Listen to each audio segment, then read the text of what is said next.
The emergency alert hit phones at 4:30 on Sunday morning, warning people near the Suncor refinery that there was no emergency. Why in the world are they waking people up for that? Steve Steger is asking for a sleep-deprived community. We were sleeping, and all of a sudden, my wife's phone and my phone start blaring that emergency noise. The FCC won't allow me to play the alert tone that woke Jeff Ruane and his wife up early on Sunday morning, so I asked him to recreate it.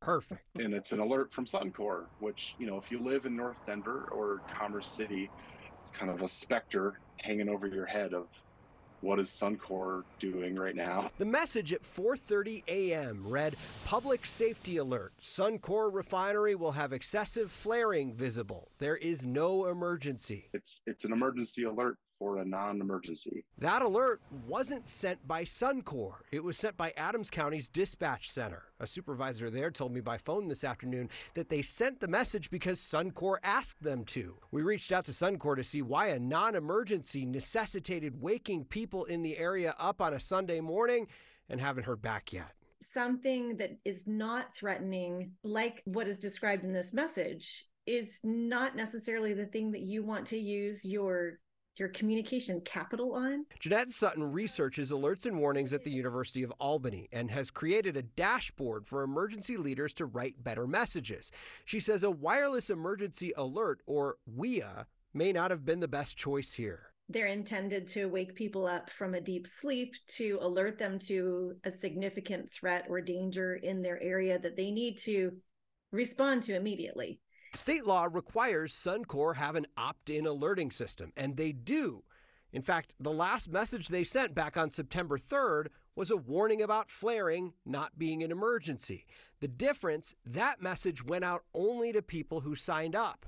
Sundays went out to every cell phone in a community already skeptical about the refinery. There have been emergencies at Suncor that don't go out over the emergency alert system, and that should be what goes out, not there is no emergency. Suncor's opt-in emergency notification system was part of a settlement agreement between Suncor and the state over pollution issues a few years ago. State law only requires Suncor to alert if certain toxins are released, not if they're flaring. We asked ADCOM, the 911 center, for any written policies they have on communicating what Suncor tells them to communicate.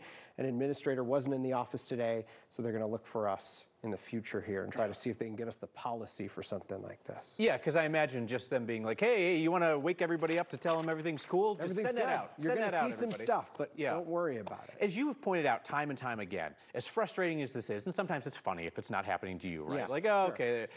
This is why people turn off the alerts, ignore the alerts, and that can have life-threatening consequences. And we don't know how many people have turned their alerts off because the FCC doesn't have really good data on that. But the thought is, and I see a lot of people anecdotally after these things say, that annoyed me so much I've decided to shut these things off. The problem is when you shut them off and something really is happening, there actually is an emergency at 4:30 in the morning, you don't get that notification. Steve Steger, thank you.